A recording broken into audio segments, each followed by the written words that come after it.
Universe army. कैसे हो सब लोग? आई होप सब अच्छे होंगे, स्वस्थ होंगे और अपनी तैयारी को मजबूत बनाए रखे होंगे। देखो अपन ने पढ़ा क्या था, अपन पढ़ चुके थे सेल साइकिल के बारे में पढ़ा, माइटोसिस के बारे में मैंने थोड़ा बहुत बताया था, और इंटरफेज अवस्था है वो मैंने बता दी। इंटरफेज में अपने पास सेल साइकिल आ गया, सेल कंट्रोल आ गया, सेल साइकिल का क्या आ गया, कंट्रोल आ गया। तो आज अपन वो तो चीज़ कंप्लीट हो गई। आज अपन पढ़ेंगे माइटोसिस। आज अपन क्या पढ़ेंगे, माइटोसिस। मैंने पिछले लेक्चर में स्टार्ट कर दिया था क्या, माइटोसिस। माइटोसिस को अपन क्या बोलते हैं,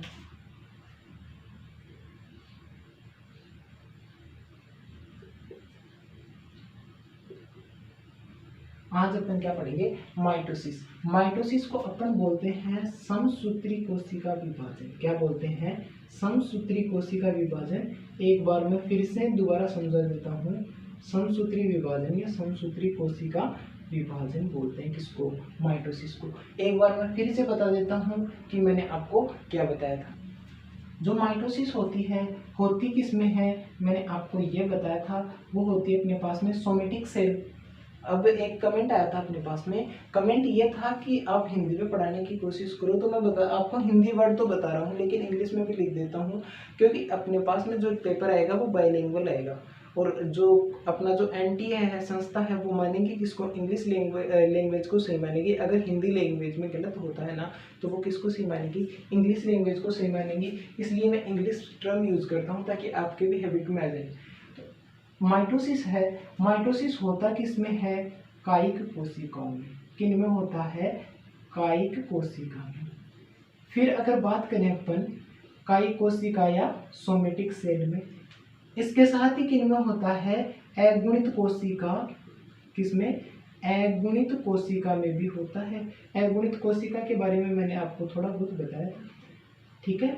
और जैसे अपने पास में रिप्रोडक्टिव सिस्टम वाला चैप्टर स्टार्ट होगा तो मैं बता दूंगा। एक अपने पास में है द्विगुणित कोशिका।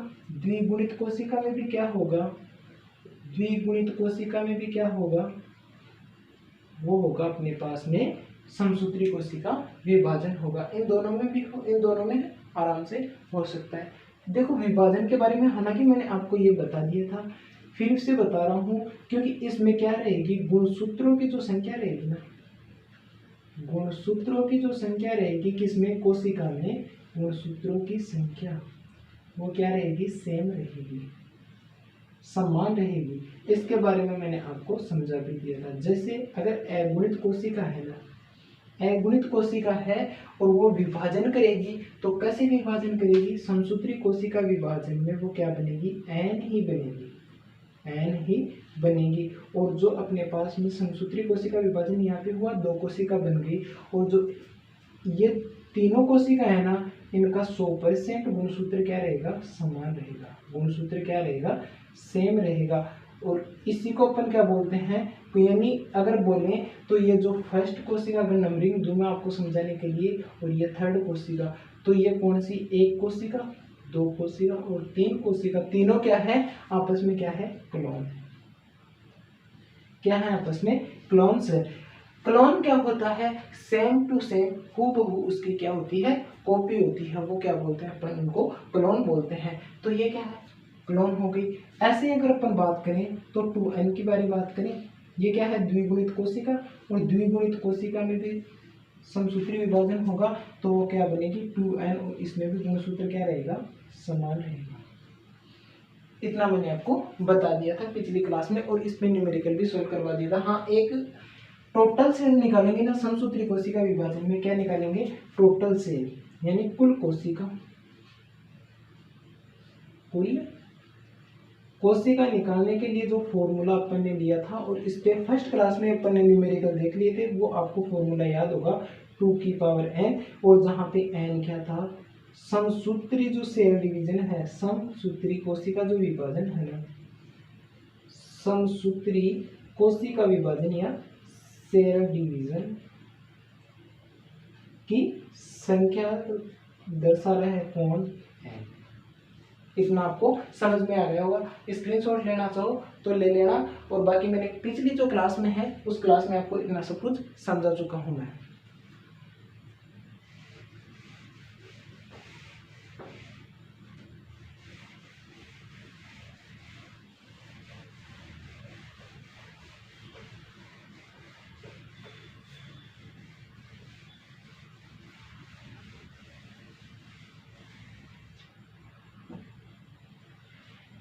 इसके बाद में अगर बात करें तो माइटोसिस अपन पढ़ रहे हैं समसूत्री कोशिका विभाजन, अभी लंबा चलेगा, अभी कंप्लीट नहीं हुआ।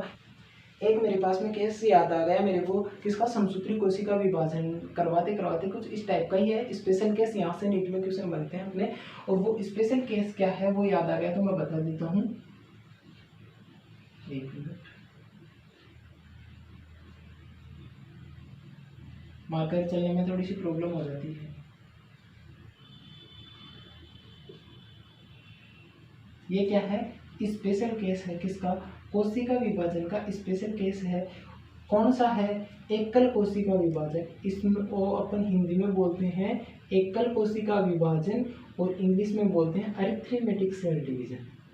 एकल कोशिका विभाजन ये होता कहाँ पे है ये बताऊंगा, किस टाइप से होता है ये बताऊंगा। एकल कोशिका विभाजन जैसे अपन क्या बोलते हैं, एकल कोशिका विभाजन को इंग्लिश में क्या बोलते हैं, अरिथमेटिक सेल डिवीजन। ये एक स्पेशल केस है, समसूत्री कोशिका विभाजन जैसा ही है। देखो इसमें क्या होता है, अगर एक कोशिका है, ये अपने पास में क्या है, एक कोशिका है या सेल है, इसमें जैसे ही अरिथमेटिक सेल डिवीजन होगा ना, एकल कोशिका विभाजन होगा, तो ये क्या बनाएगी, दो कोशिका बनाएगी। क्या बनाएगी, दो कोशिका बनाएगी। समझने की कोशिश करना, दो कोशिका बनाएगी, लेकिन एक जो पुरानी कोशिका रहेगी, मैं इस प्रकार से पुरानी कोशिका को दर्शाने का प्रयास करता हूँ।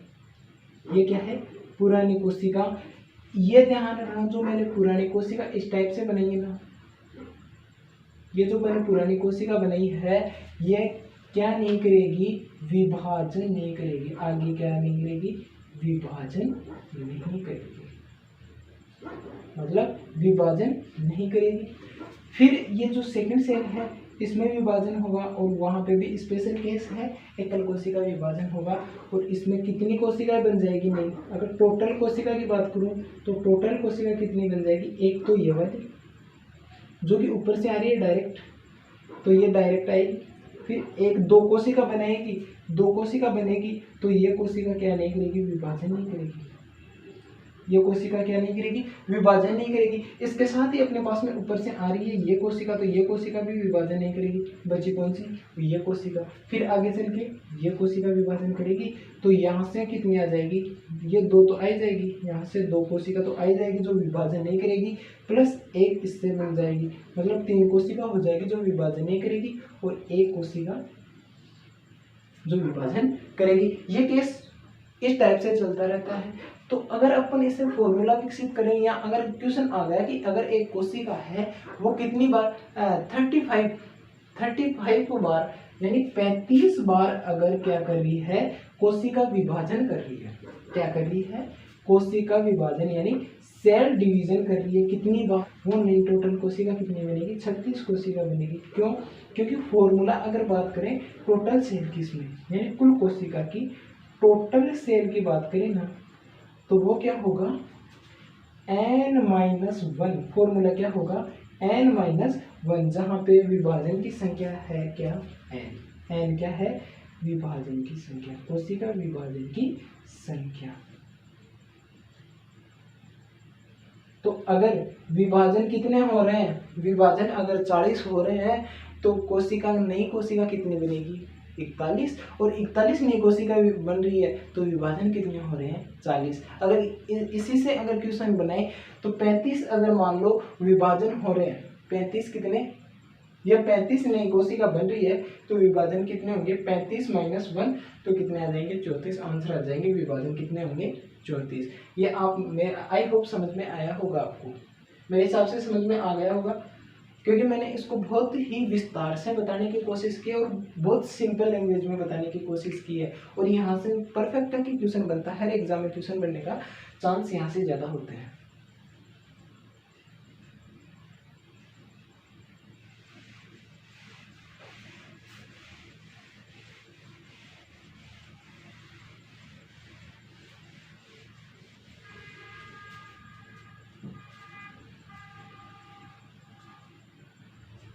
और देखो अपन पढ़ क्या रहे थे, माइटोसिस, भूल मत जाना, माइटोसिस अभी कंप्लीट नहीं हुआ। माइटोसिस, मार्कर चलने में थोड़ी सी प्रॉब्लम आ रही है यार।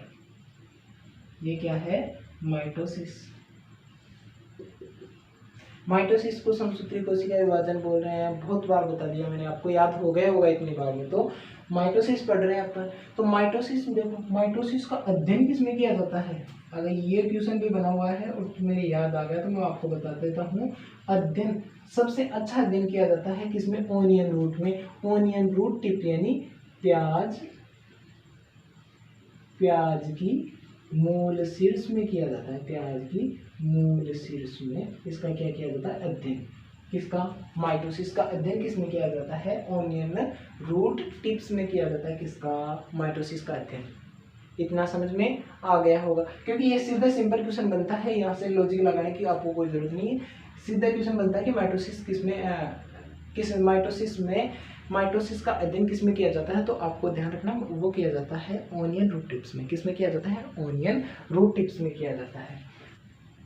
अब देखिए माइटोसिस, तो माइटोसिस के बारे में बात कर रहे थे। तो माइटोसिस कितने टाइप से हैं, दो प्रकार से होगा। माइटोसिस संपन्न कैसे होगा, वो दो टाइप से होगा, क्योंकि पहले क्या होगा, कैरियोकाइनेसिस, कोशिका में क्या होगा, कैरियोकाइनेसिस, और फिर क्या होगा, साइटोकाइनेसिस।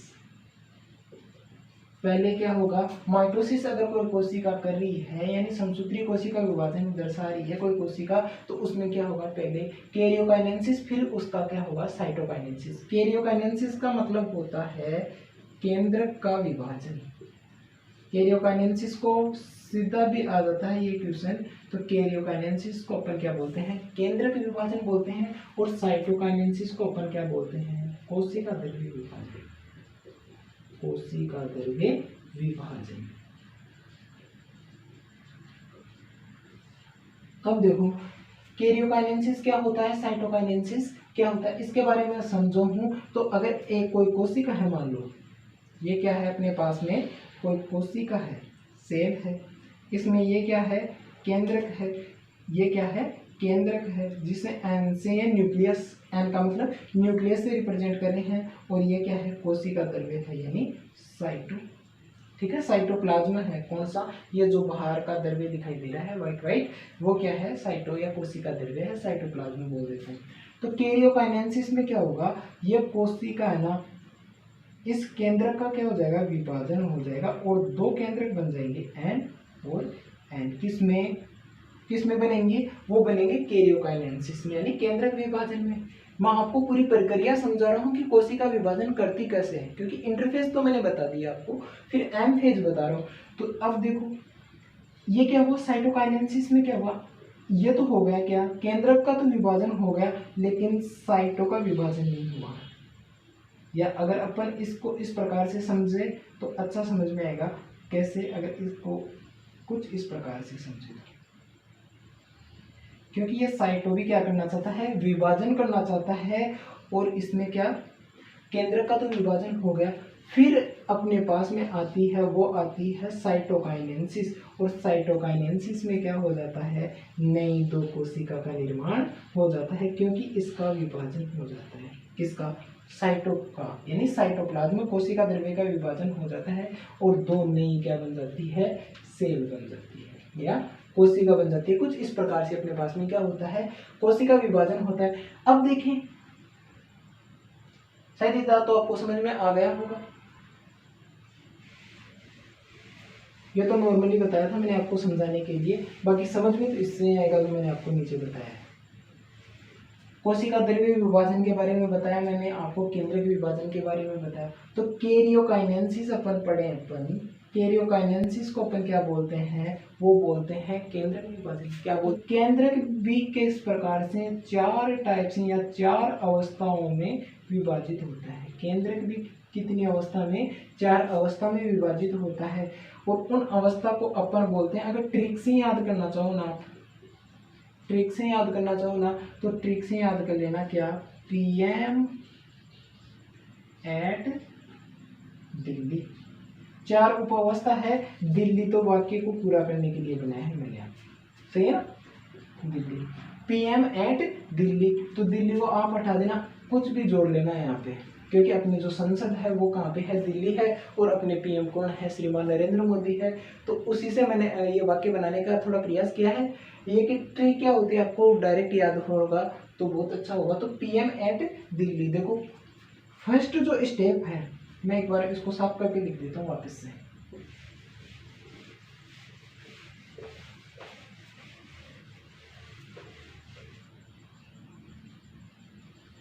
कैरियोकाइनेसिस, क्या पढ़ रहे हैं अपन, कैरियोकाइनेसिस। और कैरियोकाइनेसिस को बोलते हैं अपन केंद्रक विभाजन। क्या बोल रहे हैं, केंद्रक विभाजन बोल रहे हैं किसको, कैरियोकाइनेसिस को। इसमें मैंने आपको बताया कि इसमें क्या होती है, 4 अवस्था होती है। कितनी अवस्था होती है, 4 अवस्था होती है। और मैंने आपको ट्रिक से याद करवाने की कोशिश करवाई, और वो ट्रिक क्या थी, पीएम एट दिल्ली या जयपुर, कहीं पे भी देख लो आप, पीएम एट दिल्ली। तो पहली जो स्टेप थी वो कौन सी है अवस्था, प्रोफेज अवस्था। कौन सी है, प्रोफेज अवस्था। सेकंड एम का मतलब है मेटाफेज अवस्था। कौन सी अवस्था है, मेटाफेज अवस्था। यहाँ से क्वेश्चन बनते हो, काफी इंपॉर्टेंट है भाई, याद रखना। फिर एक का मतलब एनाफेज अवस्था। कौन सी है, एनाफेज अवस्था। और फोर्थ टी का मतलब क्या है, टीलोफेज अवस्था। टीलोफेज अवस्था। यहाँ से क्वेश्चन बहुत बनते हैं, कहाँ से, प्रोफेज से, मेटाफेज से, एनाफेज से, टीलोफेज से, यानी कैरियोकाइनेसिस। उसके बाद में क्या हो जाएगा, साइटोकाइनेसिस। इनसे क्वेश्चन बनने के बहुत ज्यादा चांस हैं। तो अपन पढ़ेंगे, वो पढ़ेंगे अपन प्रोफेज अवस्था। कौन सी अवस्था, प्रोफेज अवस्था। और प्रोफेज में क्या है, एक बार मैं आपको सिंपली बता देता हूँ कि इस अवस्था में जो क्रोमेटिन रेशे है ना वो संघनित हो जाते हैं और क्या बना लेते हैं, गुणसूत्र बनाते हैं। किसमें, प्रोफेज अवस्था में। मेटाफेज में बता देता हूँ कि वो बहुत ज़्यादा संघनित हो जाते हैं और उनके जो आकारी का अध्ययन किया जाता है गुणसूत्रों का, वो मेटाफेज अवस्था में किया जाता है। लेकिन संघनित कहाँ पे हो जाते हैं, प्रोफेज अवस्था में हो जाते हैं। देखो प्रोफेज अवस्था में क्या होगा, प्रोफेज अवस्था में होगा वो अपन देखें, जो क्रोमेटिन रेशे है ना, क्रोमेटिन जो रेशे हैं वो क्या हो जाएंगे, संघनित होने लग जाएंगे। क्रोमेटिन रेशे संघनित होने लग जाएंगे किसमें, प्रोफेज अवस्था में। और जो तारक काय है, क्या तारक काय है, वो किधर चलने लग जाएंगे, ध्रुव की ओर चलने लग जाएंगे। और किसका, तारक किरणों का निर्माण करेंगे। तारक किरण या तारक तंतु किसका निर्माण करेंगे, वो करेंगे बेटा तरकु तंतु का निर्माण करेंगे। तरकु तंतु आ जाएगा। प्रोफेज अवस्था में क्या होगा, क्रोमेटिन रेशे संघनित हो जाएंगे और तारक काय किधर चला जाएगा, ध्रुव की ओर चला जाएगा और तरकु तंतु का निर्माण प्रारंभ हो जाएगा। किसमें, प्रोफेज अवस्था में। तरकु तंतु की अगर मैं बात करूं तो इसमें क्या होता है, tubulin protein, tubulin protein plus RNA होता है। किसमें, तरकु तंतु में। देखो 97% तो ट्यूबुलिन प्रोटीन होती है और 3% का क्या होता है, आरएनए। अगर तरकु तंतु के संगठन की बात करें, जैसे अपन अपने पास में ह्यूमन मोशन वाला चैप्टर आएगा उसमें मैं आपको बता दूंगा तरकु तंतु में कौन क्या होता है। लेकिन आपको यहाँ पे याद रखना है कि ट्यूबुलिन प्रोटीन पाई जाती है 97% और आरएनए पाया जाता है 3%। और तरकु तंतु का निर्माण होने लग जाता है किसमें, प्रोफेज अवस्था में। फिर अगर बात करें ना प्रोफेज में, तो प्रोफेज के अंत तक, प्रोफेज के अंत तक, प्रोफेज के अंत तक, प्रोफेज के अंत तक क्या हो जाते हैं, जो अपने पास में एंडोप्लाज्मिक रेटिकुलम के बारे में मैंने बता दिया है, गोल्जी बॉडी के बारे में बता दिया है, गोल्जी बॉडी या गोल्जी काय के बारे में, और क्या केंद्रक झिल्ली यानी न्यूक्लियस मेंबर, वो क्या होने लग जाते हैं, नष्ट होने लग जाते हैं। किसमें, प्रोफेज के अंत तक एंडोप्लाज्मिक रेटिकुलम, अंतःप्रद्रवी जालिका, गोल्जी बॉडी, केंद्रक झिल्ली क्या होने लग जाते हैं, नष्ट होने लग जाते हैं और प्रोफेज अवस्था क्या हो जाती है, समाप्त हो जाती है। तो अगर अपन इसकी डायग्राम की बात करें, किसकी, प्रोफेज की डायग्राम की बात करें, तो इधर देखते हैं। अपन देखते हैं पहले केंद्रक का विभाजन कर रहे हैं, फिर किसका विभाजन करेंगे, कोशिका द्रव्य का विभाजन करेंगे। तो देखो अगर इसकी डायग्राम की बात करें तो ये इस प्रकार से डायग्राम बनाया जा सकता है। ये क्या है, कोशिका है कोई, क्या है, कोशिका है। तो इसमें क्या होंगे, तारककाय किधर जाने लग जाएंगे, ध्रुव की ओर जाने लग जाएंगे। तारककाय किधर जाने लग जाएंगे, ध्रुव की ओर जाने लग जाएंगे। ये क्या है, तारककाय, तारककाय, ये क्या है, तारककाय ध्रुव की ओर जाने लग जाएंगे और वो क्या निर्माण करने लग जाएंगे, तरकु तंतु का, किसका, तरकु तंतु का निर्माण करने लग जाएंगे। ध्रुव की ओर जाएंगे और तरकु तंतु का निर्माण करने लग जाएंगे। और इसमें जो क्या, जो क्रोमेटिन रेशे हैं वो क्या होंगे, संघनित होकर गुणसूत्र का निर्माण करने लग जाएंगे। यानी कुछ इनमें कुछ इस प्रकार से होते हैं। तारककाय अपने पास में है और तरकु तंतु का निर्माण कुछ इस टाइप से होता है। किस टाइप से,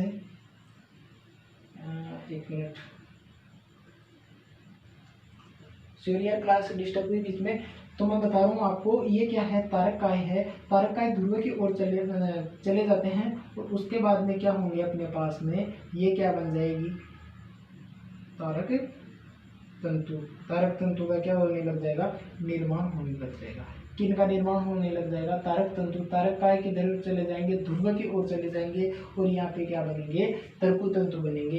क्रोमेटिन रेशे संघनित होकर क्या बना लेंगे, गुणसूत्र बना लेंगे। क्या बना लेंगे, गुणसूत्र का निर्माण करने लग जाएंगे। ये क्या है, गुणसूत्र है। ये क्या बना रहा हूँ, अंदर डीएनए है। किन का निर्माण करने लग जाएंगे, गुणसूत्र का निर्माण करने लग जाएंगे। गुणसूत्र का निर्माण करेंगे और एक केंद्रक में गुणसूत्र कितने होते हैं, मानव के 46 गुणसूत्र। या तो यहाँ पे सिंपल डायग्राम बताया है। यहाँ तक अपनी प्रोफेज अवस्था क्या होती है, समाप्त होती है। अब अपन पढ़ेंगे मेटाफेज अवस्था।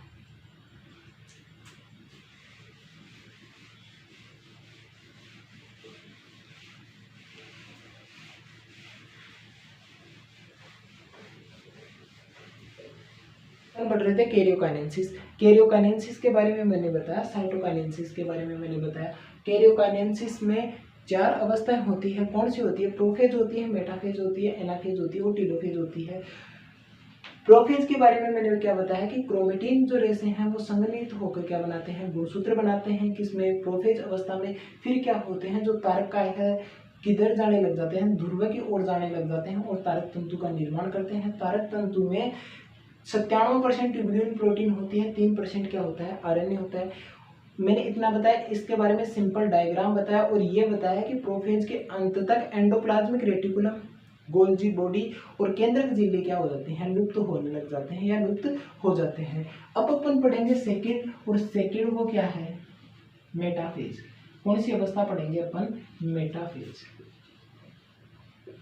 देखो इसको हिंदी में भी मेटाफेज बोलते हैं, इंग्लिश में भी मेटाफेज अवस्था बोलते हैं इनको। तो मेटाफेज अवस्था में क्या होगा, ये कौन सी है, सेकंड अवस्था है।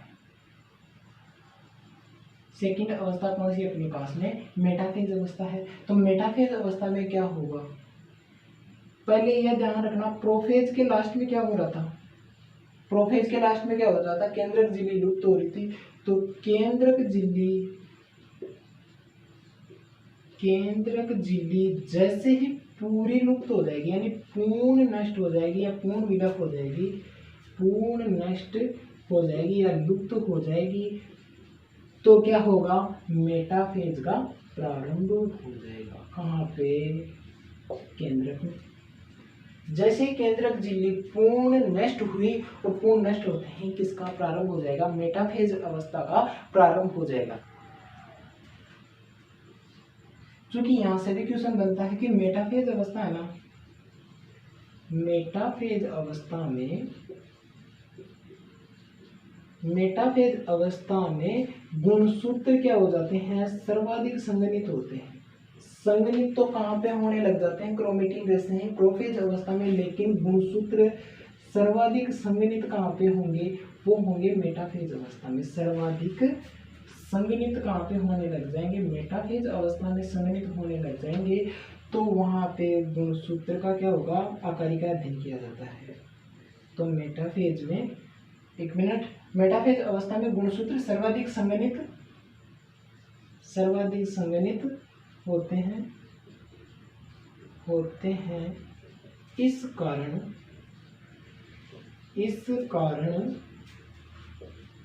पूरी लैंग्वेज लिख देता हूँ मैं, वैसे तो लिखानी तो नीचे ही बता देनी चाहिए बच्चों को।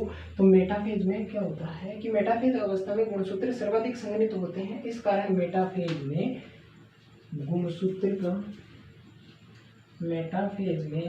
गुणसूत्र की बाह्य आकारिकी का क्या किया जाता है? अध्ययन। बाह्य आकारिकी का क्या किया जाता है? अध्ययन किया जाता है। मतलब क्या होता है कि मेटाफेज अवस्था में गुणसूत्र सर्वाधिक संघनित होंगे तो उनको आसानी से देखा जाएगा तो उसकी बाह्य संरचना का अध्ययन किया जा सकता है। किसमें? मेटाफेज अवस्था में। इतना आपको समझ में आ गया होगा। इसका चित्र बनाएंगे अपन, सिंपल डायग्राम बनाएंगे और डायग्राम से भी आपको समझाने का प्रयास किया जाएगा।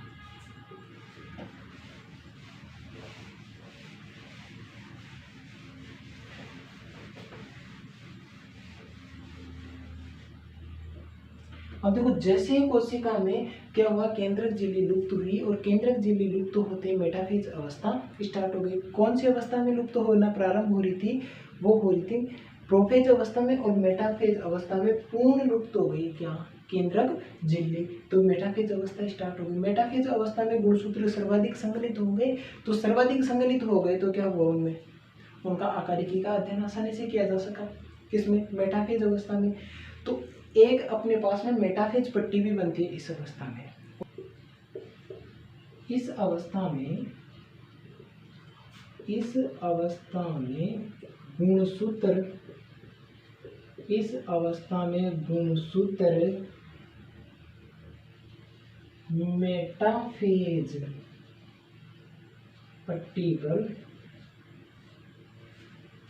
मेटाफेज पट्टी पर व्यवस्थित हो जाते हैं। होता किस प्रकार से? मैं डायग्राम से बताऊंगा। हो जाते हैं, उससे कॉन्ग्रेसेशंस कहते हैं। ये इंपॉर्टेंट है, यहां से क्वेश्चन बन सकता है। अगर अपन डायग्राम से बात करें ना, तो ये अपने पास में क्या है? कोई केंद्रक है। ये अपने पास में क्या है? कोशिका है, जिसका क्या है? केंद्रक है। तो यहाँ पे क्या होगा? वो अपने पास में तारक काय होगा। क्या होगा? तारक काय होगा। और अब की बार यहाँ पे क्या बन जाएगी? अच्छे से तंतु बन जाएंगे। लेकिन आपको मैं बता दूं, यहाँ पे बीच में वो पट्टी बनेगी मेटाफेज पट्टी। यहाँ पे क्या बन जाती है? एक पट्टी बन जाती है जिसे अपन बोलते हैं मेटाफेज पट्टी। और मेटाफेज पट्टी पर ही है ना, सभी गुणसूत्र क्या हो जाते हैं? आकर एकत्रित हो जाते हैं मेटाफेज पट्टी पे। मेटाफेज पट्टी पे सभी गुणसूत्र आकर एकत्रित हो जाते हैं। ठीक है बेटा?